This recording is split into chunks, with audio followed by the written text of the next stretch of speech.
ఒక్కసారి కొమ్మూరి గోల్డ్ కి కాల్ చేయండి. తాకట్లో ఉన్న మీ బంగారాన్ని విడిపించి మార్కెట్ ప్రైస్ కి వాళ్ళు కొనుక్కుని మిగతా డబ్బులు మీకు ఇచ్చేస్తారు.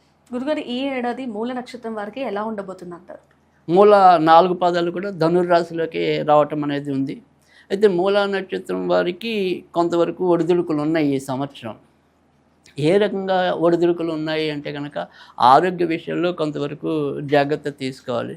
తర్వాత వ్యాపారాల్లో ఉన్న వాళ్ళ ఉద్యోగంలో కన్నా కూడా ఈ మూల నక్షత్రంలో ఎవరైతే వ్యాపారాలు నిర్వహిస్తూ ఉంటారో ఆ వ్యాపారాలు నిర్వహించే వాళ్ళకి మాత్రం ఆకస్మికంగా అది తగ్గిపోవటం ఆదాయం.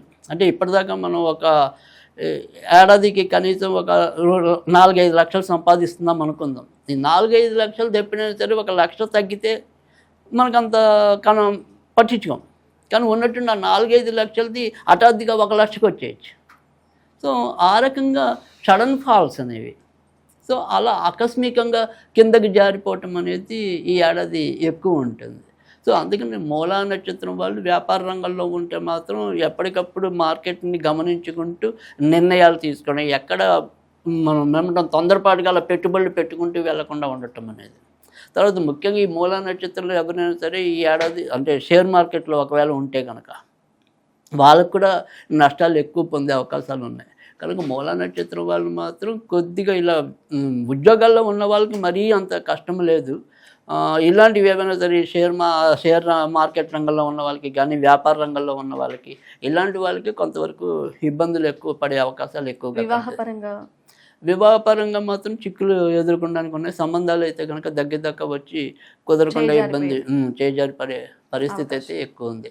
అయితే డిసెంబర్ తర్వాత నుంచి ఏంటంటే ఎవరైనా సరే ఇప్పుడు ఇదే మూలా నక్షత్రంలో పుట్టి ఒకవేళ మతాంతర కులాంతర వివాహాల కోసం ఏమైనా సరే అంటే ప్రేమలో ఉండి అప్పటిదాకా ఏదైనా సరే పెద్దలు అంగీకారం తెలపక ఇబ్బంది పడుతున్న వాళ్ళు ఎవరైనా ఉంటే వాళ్ళకి మాత్రం కొంతవరకు అది డిసెంబర్ తర్వాత ఆ రకంగా అనుకూలమైన యోగ్యత రావడానికి అవకాశం ఎక్కువ ఉంది. ఈ మూల నక్షత్రం వారికి ఎలాంటి రత్నం ఆయుధంలో పనిచేస్తుందంటారు?